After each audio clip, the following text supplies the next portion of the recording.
தோழமைகள் அனைவருக்கும் என்னுடைய வணக்கத்தை தெரிவித்துக் கொள்கிறேன். நான் உங்கள் தோழி நகச்சித்ரா. ப்ளீஸ் இந்த மார்க்கெட்டிங் பண்ணாதீங்க. இந்த மார்க்கெட்டிங் பண்ணீங்க அப்படின்னா உங்க லைஃபே காலி. அது என்னன்னு தெரிஞ்சுக்கணும்னு நினைச்சீங்க அப்படின்னா வீடியோவை ஃபுல்லா பாருங்க. எனக்கு தெரிஞ்சதெல்லாம் ஒரு 4-5 மார்க்கெட்டிங் தான். என்ன அப்படின்னு பாத்துட்டீங்கன்னா, product marketing, brand marketing, digital marketing, content marketing, அதுக்கப்புறமா சேல்ஸ் மார்க்கெட்டிங். இது எல்லாத்தையும் தாண்டி இன்றைக்கு காலகட்டத்தில் ரொம்பவே வைரலா போயிட்டு இருக்க ஒரு மார்க்கெட்டிங் என்ன அப்படின்னு பாத்துட்டீங்கன்னா, ஒருவர் தன்னுடைய எமோஷன்ஸையும் அவங்களுடைய ஃபீலிங்ஸையும் மார்க்கெட்டிங் பண்றது.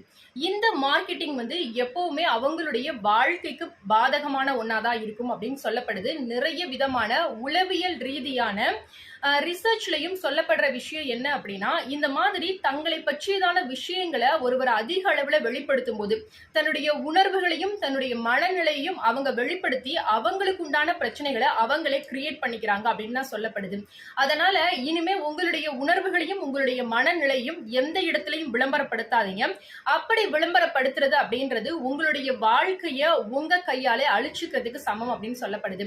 நீங்களே உங்களுடைய ஃபீலிங்ஸையும் எமோஷன்ஸையும் அட்வைஸ் பண்ணி உங்களுக்கு நீங்களே மார்க்கெட்டிங் பண்ணி உங்களை நீங்களே ஸ்பாயில் பண்ணிடுறீங்க அப்படின்னா இன்னையில இருந்து அதை செய்யாதீங்க. இல்ல உங்க ஃப்ரெண்ட் சர்க்கிள்ல யாராவது பண்ணிட்டு இருக்காங்க அப்படின்னா அவங்களையும் ஸ்டாப் பண்ணுங்க. இதை தவிர்த்து யாருக்கு இந்த ஒரு வீடியோ யூஸ்ஃபுல்லா இருக்கும்னு நினைக்கிறீங்களோ அவங்களுக்கும் ஷேர் பண்ணுங்க.